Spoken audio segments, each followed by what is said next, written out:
Hi everyone, welcome. I'd also like to acknowledge that I'm on the lands of the Wiradjuri Woiwurrung people of the Kulin Nation, and I pay my respects to the elders past, present and emerging. So welcome everyone for today's session. It's been a bit of an amazing morning of some fantastic speakers that we've had already, but a bit of our focus that we're going to have today is on what's happening at the local level and what can local community groups and the role that they play. Reflecting on the welcome that we had this morning from Giran and his call about coming to this session with purpose. What is the big picture and what is your role at the local level? Local community groups play such a crucial role in organising and taking action on climate change and helping build the groundswell of action at a local level. So we're very fortunate today that we've got 3 groups who represent different areas across the northwest of Melbourne, talking about what they have been doing and to inspire us and to share their knowledge as well. So our 3 panellists will be giving a short 5-minute presentation and then it'll be over to you. So we've got about 20 minutes for questions. And as I would just like to hear about you and what action you're doing on the ground as well. So please jump into the chat. Tell us what community group you're from or what area of the council areas you're from. And also let us know what you would like to get out of this session as well. And we'll try and get to as many questions as possible. Also, just to remind everyone that this session is also being recorded as well. So we might actually get straight right into it. So we'll start with our first speaker. Our first speaker is Rickard, and she's from the Maribyrnong Climate Action Group. The group is a network of Maribyrnong residents. They acknowledge that we're in a state of climate and ecological emergency and need to act accordingly. The group engages with the local council and the wider Maribyrnong community to provide information and solutions to climate change and help connect people to local actions. So welcome, Sarah. Thanks, Donna, and thanks for having me. I'd also like to pay respects to the traditional owners on the land in which I live. As Donna said, Climate Action Maribyrnong is a network of local residents. We're concerned about climate action and want to see action happen locally. We don't have a formal group that meets regularly, rather we connect and share through our Facebook group and via an email list. And we're also connected and contribute to a wider network with Westside Climate Action Community. Westside Climate Action Community puts together a newsletter that provides information on local events, actions and associated groups and organises meetups and other events.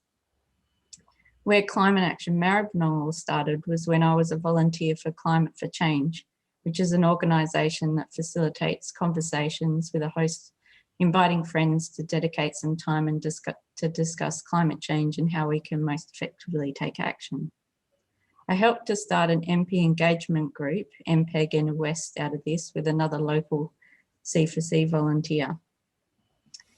This group was created to support people who'd been to a Climate for Change conversation, and we'd meet to discuss who we'd like to write to, set some time to write to them and discuss other actions we could do as a local group.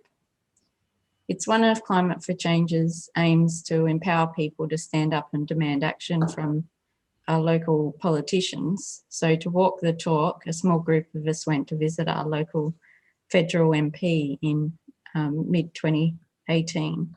Our MP said they were committed to action on climate change, but they were not getting told by constituents it was an issue.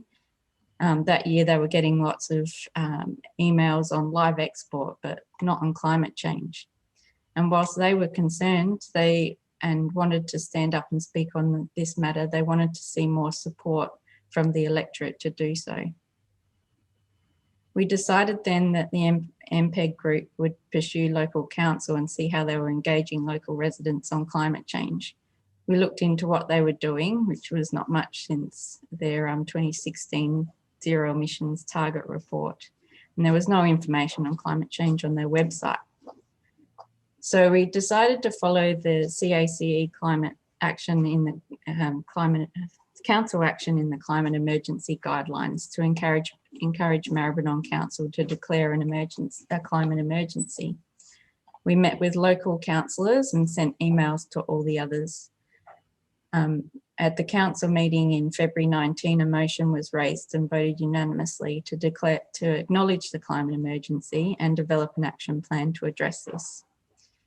So we formed a new group called Climate Action Maribyrnong to be able to connect community with council on matters relating to climate emergency.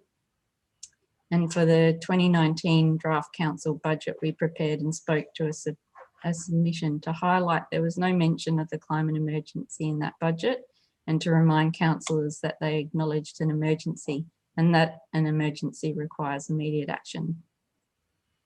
In early 2020, council put together an advisory group from the community, including myself, to write the climate emergency strategy for council. And this strategy was accepted by council in September, and now they're preparing their action plan to be delivered soon. I also participated on behalf of Climate Action Maribyrnong earlier this year in a community consultation on the draft council plan for the next 4 years.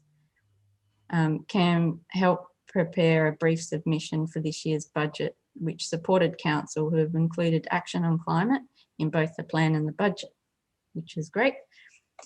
In collaboration with the Westside Climate Action community, we've also put together a questionnaire and sent it and shared out the responses of local council candidates in the council elections last year. And this was also shared with other groups from Hobsons Bay, Brimbank and Moonee Valley.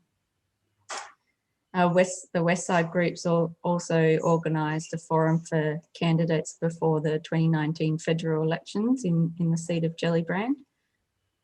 We've organised a forum for local groups to pitch their groups to the community, and also meetups for our local groups to share their actions and call for support from other groups. We hope to do more of this once we're able to meet in person. And Climate Action Maribyrnong also will continue to follow what Maribyrnong Council is doing and share that with our community. We also want to connect with locals with climate actions that are happening around Maribyrnong and the Inner West. And we aim to provide a voice for those in our community who want climate action. Thank you. Thank you, Sarah. And also what an amazing example of community driving council's agenda as well, and making sure climate emergency did get taken up by the council. So thank you. I'm sure there's some more questions there for Sarah, so put them in the chat. I'm going to go to our next presenter, who's Nerida. So Nerida is a Moreland local who loves being involved in everything. She's a mum, an activist, a teacher, and she's also the founder of the Neighbours United for Climate Action. So I'll hand it over to you, Nerida, and give us a quick short presentation on the work that you've been doing. Thank you. And yes, just one of the founders, just to correct that. There is another one here. I've had a look at who's here today. I can't see your faces, but I'm smiling at you, whether I know you already or not.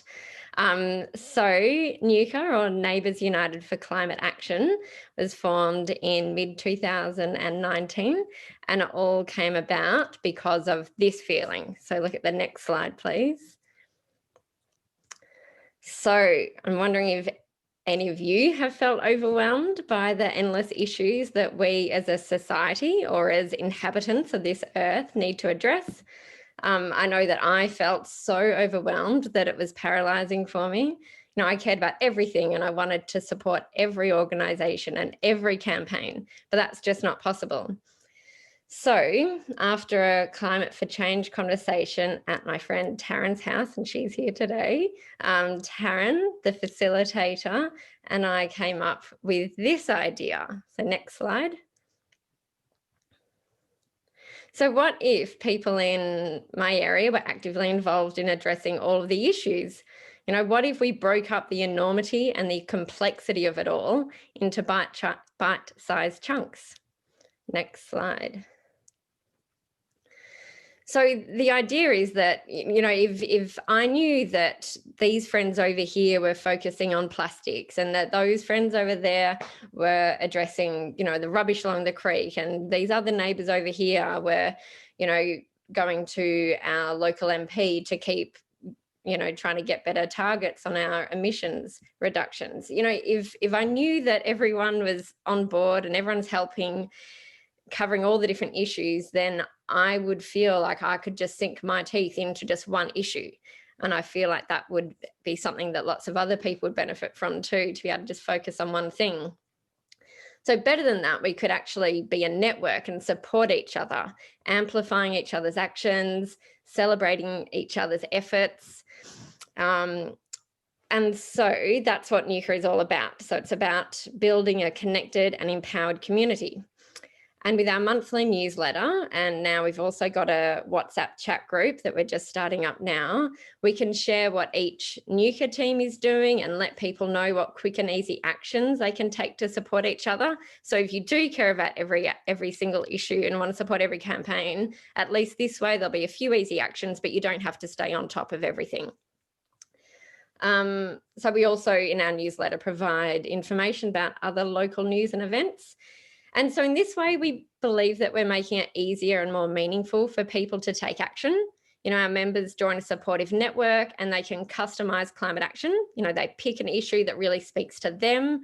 They can meet up with friends or neighbours whose company they enjoy, and they can do it in a way that suits them. So maybe it's in the park while the dogs are playing, or maybe it's around a coffee table while the kids are romping around in the background, or it might be in the pub after work. They don't have to fit in with the agenda and the schedule of some bigger existing organisation. And so this social aspect makes it more enjoyable, which is really important. So you want to keep doing it. And furthermore, by having a local focus, it's easier to get the results that we can all see, which is really satisfying. And that kind of action leads to real hope. So next slide, please. Now, this is just a small handful of some of our wins and actions so far. So we've got a pure team. So that's plastics use reduction and elimination. They did heaps of work, and in the end, it culminated in a successful budget submission to Moreland Council to fund a single-use plastic-free trial in local shops, supported by the Boomerang Alliance. We've got a growers team, and they've run some great events to raise some money and get community members involved and educated. And then they've used the money to buy seeds and seedlings that they've raised. So they've donated some to schools and done plantings there. And next month they're hosting a community planting session in Fawkner. And with some of our NUCA grant money, we're going to be providing a barbecue. We've got a public displays team. So they created a zero waste banner using old sheets and shirts. And now they're making boomerang bags for some local shops. We've got a schools team. And in 2018, in the lead up to the huge global strike, they developed resources that were adopted and shared by Australian Parents for Climate Action and School Strike for Climate. And we've got a local transport team, and they created an educational flyer that they put in letterboxes over the 2019 summer, encouraging people to water their newly planted council street trees and explaining what the benefits are. So that's just a few. There have been heaps and heaps. We had about 12 active teams at one point, and each of them had heaps of actions. That's just to give you a little taster. So next slide, please.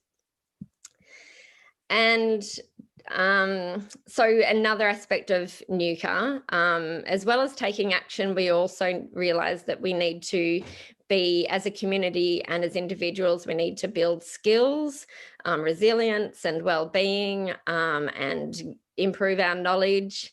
And so we run a free community climate action series twice a month. It's generally free. Sometimes we do have to charge a very small amount that's normally subsidised by grants. And we've covered everything from, you know, divestment to composting to how to effectively engage your MP, to feminism in the climate emergency, traditional weaving, and pretty much anything and everything in between. We're taking a break next term, but then we'll be back, I'm sure. So you can also follow that series in our monthly newsletter. So next slide. And so that's pretty much the end of it. You can connect with us on the website and sign up for the newsletter. So just to let you know that whilst NUCA is currently mainly based in Moreland and Darebin, the design of it allows for NUCA teams or new nukers to pop up anywhere and everywhere so that we can all, share resources and collaborate and keep building the movement. So we'd love to hear from you. Thank you. Thank you, Nerida. And I have heard that there is a new nuker that started with Nuka Reservoir as well. So the network is growing. So awesome work. So our third speaker is Fran Evans. So Fran is an environmental activist, teacher and citizen journalist with a long history of climate and community activism.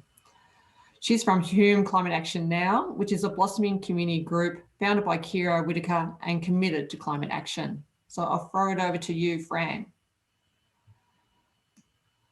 I think we'll just get Fran online, Glenn. Oh, there she is. How you going, everybody? Happy second week of lockdown. Hope we can all go get some sunshine today. Okay, so yeah, I'm part of I'll just get this out. I'm part of HCAN, ICAN, the ACE Nuclear Free Collective, and ATWA, and I also have done a bunch of voluntary work with the Merri Creek Management Committee, which I'll talk a bit about at the end, and how I'd like to see some of the Hume groups lean towards some more direct action like that. Anyway, so to start with HCAN, they're a very small group that started in 2018 as a result of Kira doing the Enviro Champs program. And this group is an amazing little core of positive energy. They've done countless number of film screenings, peaceful protests, letter writing nights, Zoom screenings during the lockdowns last year. And this is their mission statement, which we came together with. The last time we met in person was at the Jack Roper, sometime when we went lockdown, and we wrote the mission statement. So HCAN responds to systemic environmental problems and the climate emergency through solutions-focused advocacy, education, social media and events, organising the Hume community and collaborating with local government and other climate groups. So I just want to highlight a couple of things they did, which sounds a little bit like what the Nuka group does. In 2019, they screened Stop Adani, a mighty force, at the Broadmeadows Library, and the Climate Choir performed. They screened People Power versus Adani on Zoom last year in partnership with ACF Sunbury. They also screened 2040 at the Sunbury Cinema in 2019. They support the student climate strikes, and they're also a member of ATWA. And they had this great idea, which some of the fellow activists I work with have had the same idea, to ask the Hume Council to declare a climate emergency, which I'll come to in a second. And that's it for HCAN. So I'm also part of the council initiative called the Hume Sustainability Task Force. This is my third year. And in my first year, I put to the group that I would like us to make a recommendation to council to sign on to the ICAN nuclear test weapon ban. And so being part of that group is also voluntary, a bit like any other activist group, but it's a little bit more council tinged. So the group meets and they discuss interesting stuff, and then they can make recommendations to council. That year I joined, I was lucky enough to get into the group. I made that recommendation, and then months later, it went through, which was very exciting. I don't know if any of you guys know much about ICAN. You probably do. They championed the movement to make nuclear weapons illegal by creating the global campaign to achieve the adoption and entry into force of the landmark UN treaty that bans nuclear weapons. The treaty came into force in 2017 and actually got ratified this year in 2021 with the 50th members joining, which was the Honduras. So Hume Council signed on to that in 2019 after the wonderful Sustainability Task Force lobbied the council to do so. And I got to go to the meeting and hear all the dialogue at the council night, which was so great. I'd recommend going along to council once we can all get back to face-to-face lobbying. attending meetings and all that stuff. And thirdly, I do stuff with ACE, the ACE Collective. And there's one other group too. The ACE Collective are a very committed bunch of activists stemming from Friends of the Earth who are also anti-nuclear. And we did one little campaign face-to-face event this year where we, some of us met with the ICAN, Medical Association of Prevention of War, and we did a little photo shoot. Then some of us dressed up and went to visit super funds, and we knocked on the doors of the super funds, 6 different ones in the city, and we had a little clipboard, and we asked if we could talk to the directors and ask them to divest from fossil fuels, but we couldn't actually get to meet any of the face-to-face administrators that day. We'll continue the campaign though, so that's something that they do. If you want to do a little bit more research about what they do, go to quitnukes.org, and I can put that up in the chat. And fourth, I'd like to talk a little bit about another group that a lot of the communities affected by toxic fires have joined. So Atwa formed after the 2017 industrial fires in Campbellfield, with a bunch of different activists across Melbourne, with a focus to highlighting the effects of these toxic fires on the community. They've had little demonstrations at a couple of different places. They had a demonstration at the SKM following one of the toxic fires, 219, and that brings me to a little clip that I had the joy of writing the soundtrack for, which you're about to see. There was a call out to kindergarten kids and primary school kids who were affected by those fires when their schools and kindies were shut down along the Maribyrnong, and dozens of little children drew their experiences of the fires and wrote about how it was when their schools were shut down and when the river turned black. So Atwa made this little submission for the parliamentary inquiry about the Bradbury fires, and I made a soundtrack about it, to match the visuals. So Atwa is still active, and they're doing a lot of really important networking with the Bulla Toxics Network. So I can also put some links to what they're doing and when their next meetings are, which will be on Zoom as well. So any questions? Great, thanks. Well, maybe Fran, what we might do now, Glenn, if you want to forward to the video, and then we'll come back. Sorry, I was just, Atwa is the Anti-Toxic Waste Alliance. Anti-Toxic Waste Alliance. I'll send a link for it in the chat now. I'll send it after the clip. Thanks, Fran. No worries.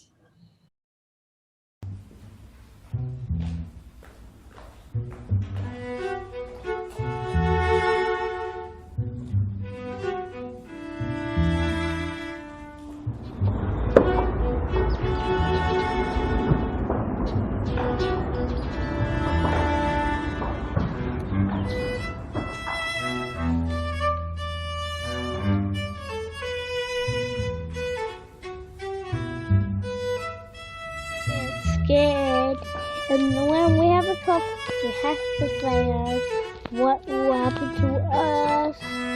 Oh, oh, oh. Oh, oh, oh.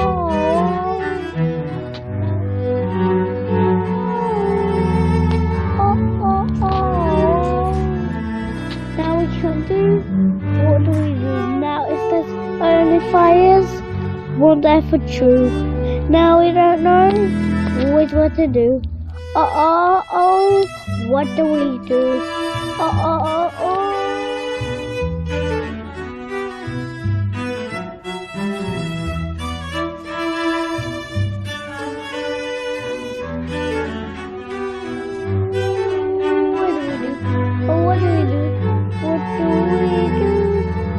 What do we do? What do we do?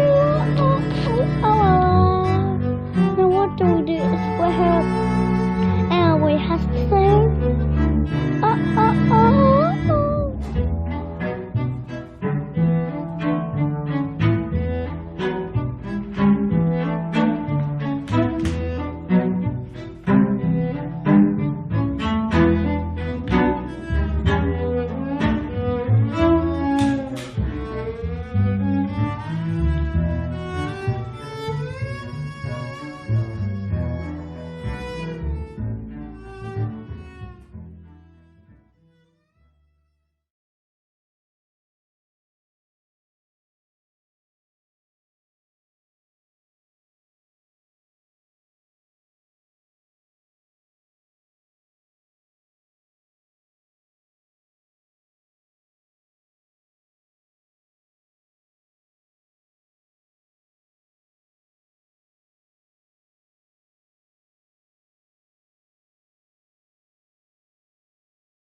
That's amazing, Fran. And I think we even got Nerida's already said in the comments saying, how effective is that lobbying? So I think it's a really good reminder to us that as community members, we might get involved in different advocacy and policy processes, but doesn't mean that you have to write a long-winded submission, but sometimes it's better actually just to tell our story, and tell our stories from our community can be a lot more powerful. So thanks for sharing that. So I might get all our three presenters up online now. So it's time for a bit of a quick panel discussion and answering some of your questions that you had in the chat. So there's been a bit of going back and forth already, I can see in the chat line. But sort of one question that it came through is a bit like, you know, how you three been going over the last 12 months, and how has it been with COVID, and how have you been trying to keep your community engaged? I know it's been a really challenging time to do a lot of community engagement because of it. So not sure, Nerida, if you want to go first and talk about how you guys have been managing and what you had to do differently. Yeah, sure. The Community Climate Action series that we run moved online, and that got a lot of people attending, more than usual when it's in person. You know, maybe it was more accessible. We got people from further afield, even overseas. So that was really exciting. But, you know, in terms of the NUCA teams, that definitely, they weren't as active during COVID and lockdown. I think people were battling with other things, but again, that just, you know, makes us realise that having a really sustainable and engaging and accessible and fun way of doing climate action is really important, so that it's not another job or another burden. You know, doing it with your friends and your neighbours that live nearby is really important. Thanks, Nerida. Sarah, Fran, you got anything to add? Yeah, last year was difficult. People be overloaded with being on screens, I think, and it's hard to connect with everyone.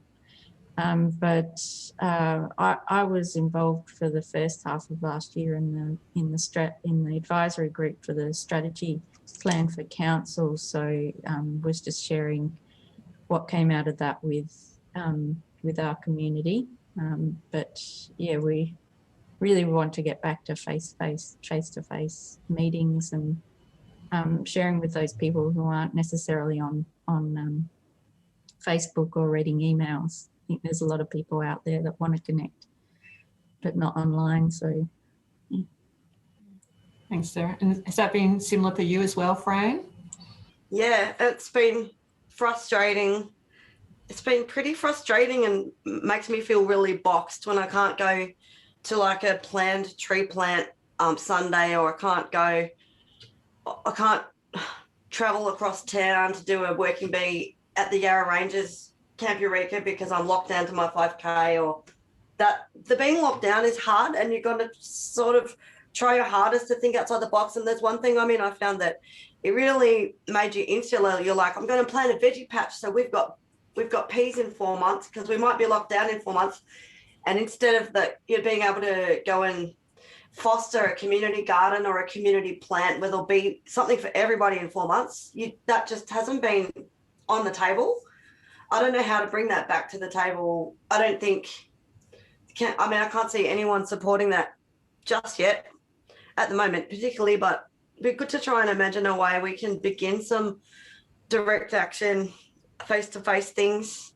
I'm not talking protests, I'm talking the re-veg, land care, river care that needs to happen in Hume, especially with the creek that's been smashed by the SKM fires. So it still has so many toxic signs all along it, like a kilometre from my house.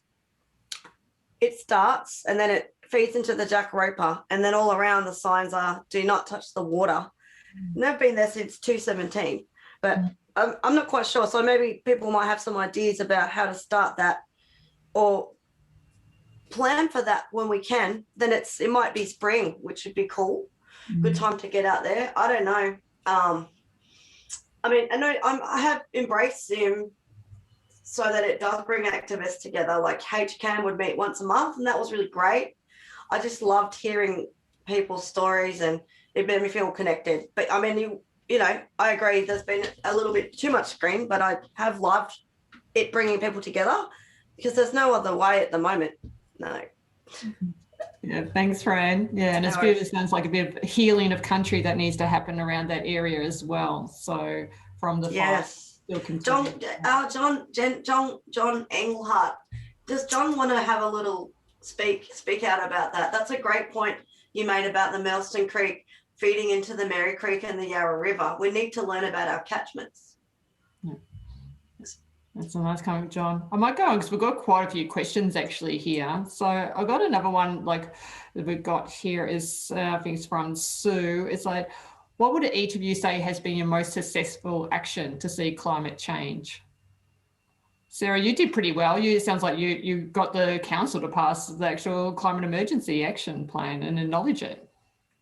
Well, I mean, I think it's huge for our community, but it actually was just the effort of a small group of people who chose to chat with their councillors. That's all it took really to let our local representatives know what was our concern and what they could do about it. And they took it on board and did something about it. So I think just connecting with those that represent you, whether it's local, state or federal, they want to hear from us. So, yeah. Good reminder. Nerida?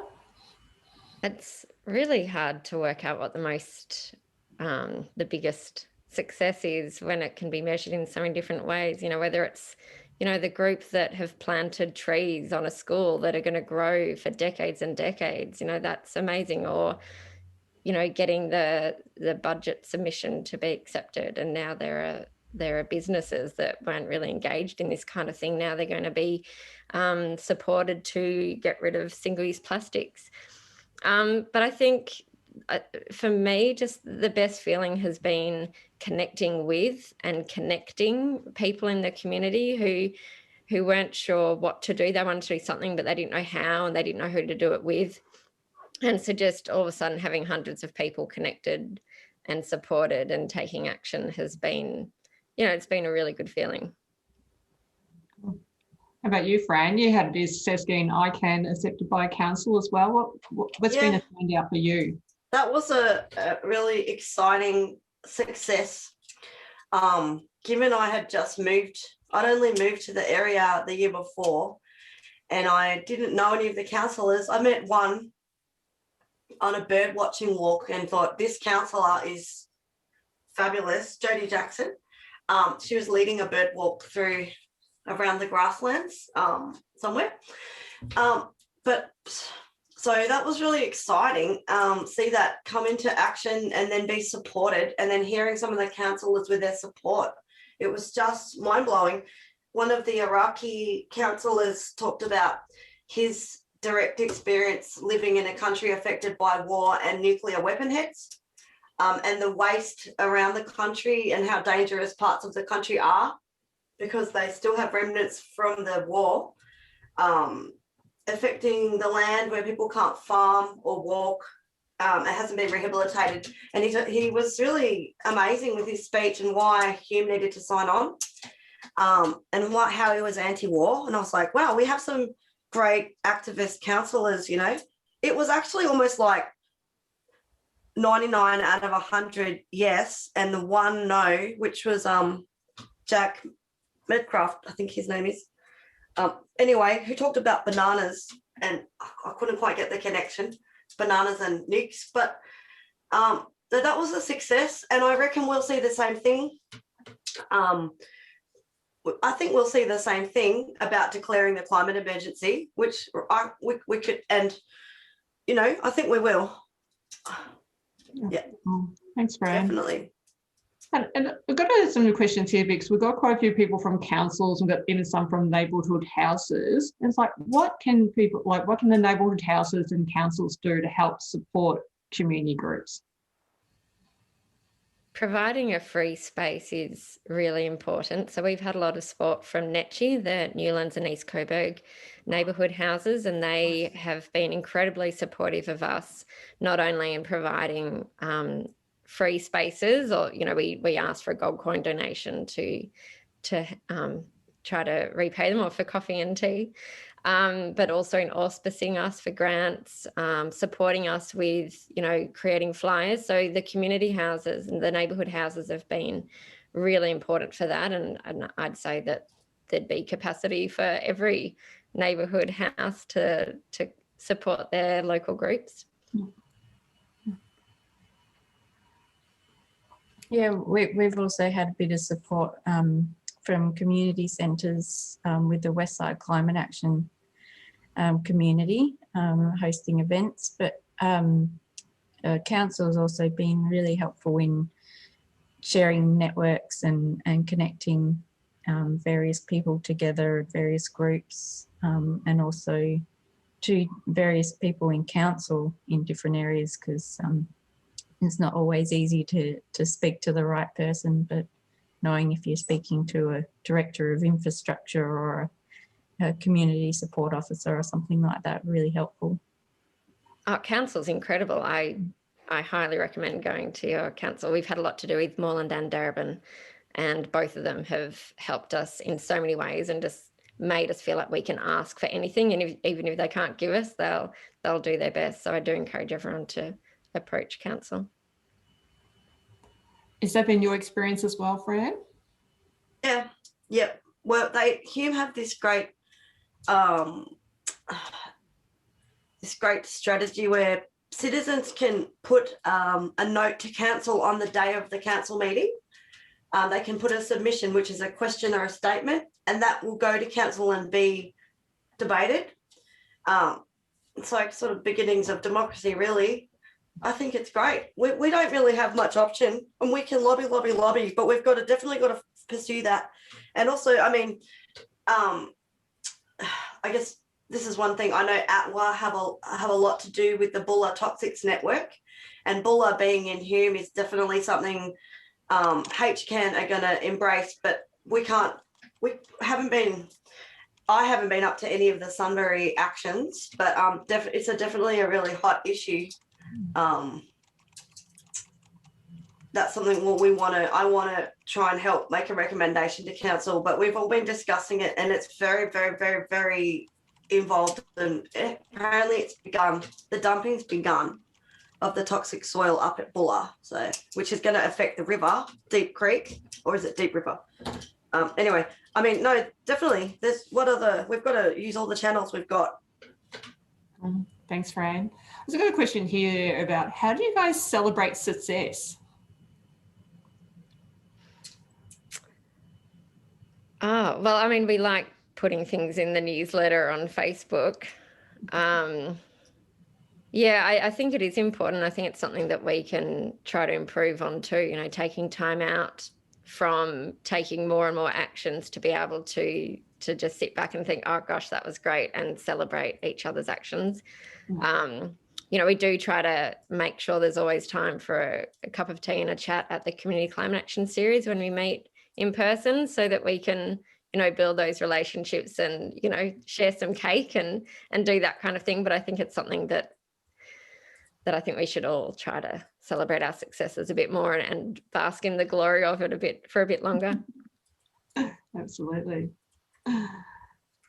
We've always shared when news has come out from council, because not everyone gets the council newsletter or sees their Facebook posts or anything like that. But I also drop it into conversations just with any locals that I speak to, anyone I know about the place. You know, I'm doing this because council acknowledged the climate emergency or something like that. Yeah. And Sarah, you said that you do climate for change, and that's a real strong part of it, is it, to make sure that you are having those conversations to people in your local communities as well? Yeah. If you know, if it just became a part of our daily conversations, then other people, I think, will feel more empowered to speak up about it and say that they're concerned, because not everyone knows that so many people out there are concerned and are worried about climate change, you know, and don't know what to do. But if we start talking about it, we can begin those discussions. Yeah, I've seen research about it. Actually, so many people are interested and concerned about climate change, but they think other people aren't, so therefore they don't have the discussions. So, yeah. Fran, how do you guys celebrate success?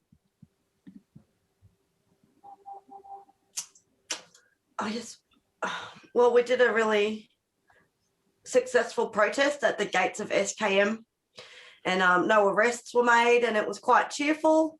My little boys came along and played a drum. And people tied ribbons on the gates. And it felt really jubilant having a protest at the gates of the accident, and no arrests, and it was quite positive, and that was great. Brought together 4 different groups at least. You can find those pictures on Facebook if you look up ATWA. So, I mean, I love going to protests. It's sort of like a party for me. You meet new people, you hear some new music, you hear a speech, you're outside. It's win-win. Awesome. Thanks, Fran. Yeah. And I've just got a question. I'm going to have to start wrapping up as well now. So this might be the wrap-up final question. So this is from Pip.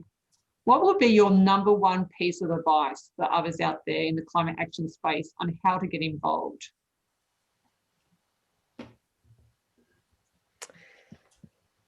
Fran, you've got the floor. Why don't you go first? How to get involved? Yeah. Well, come along to the next HCAN meeting, which will be on Zoom. The last Sunday of the month.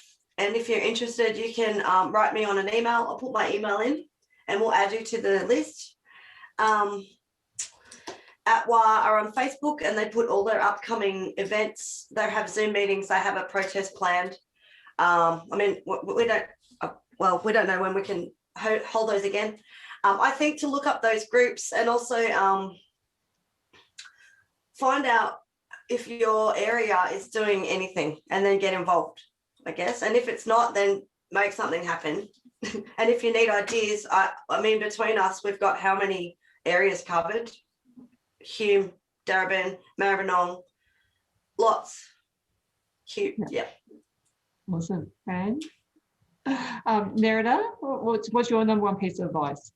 I'd take the time to really think about what you're most passionate about so that when you commit to it, it is a commitment that you really want to honour and stick with. There are so many different issues and causes and campaigns and groups out there. So I'd definitely take the time to look at them all, explore your options and find the issue and the group that really, really connects with you so that you enjoy it and you want to stick with it. Thanks, Nerida. And Sarah? Yeah, I'll go back to conversations and suggest just bringing it up with whoever you're chatting with, because you never know who they're connected to or who they know. You might be in the shop and speak to the shopkeeper about something and they say, oh, well, do you know about this group that's got a poster in the window? Or even calling up council and asking, do you know any groups that I can connect to, because they've got a network there that they can plug you into. So yeah, just conversations. Awesome. Great. Well, talking about conversations, thank you very much to Sarah, Nerida and Fran for the conversation today. Lots of love going on in the chat field and people keep on pointing in there. As Fran mentioned, if you do want to exchange emails or anything like that to get in contact, please put that in the chat as well. While we're wrapping up and saying thank yous, I'd also like to thank you, Tiffany Harrison. So she's from the Maribyrnong Council and she actually helped put this session together and been helping out in the chat room. So thank you as well, Tiffany. But most importantly, thank you all. Thank you for joining us on a SAC day and joining this conversation as well. And let's keep the conversation going on how we can make strong communities and take strong action on climate change. So we're about to zip back into the main room. You exit on here, then there's a 10-minute break, and then we'll be coming back with our film that we'll be showing. So that's the screening of Beyond the Burning. So they'll run for about 25 minutes, and then we'll be having a Q&A with producer Greg Foster. So maybe pop outside for 10 minutes, get a bit of that lovely sunshine, stretch yourselves, grab some lunch, and sit down and eat your lunch and watch the film. So thanks, everyone.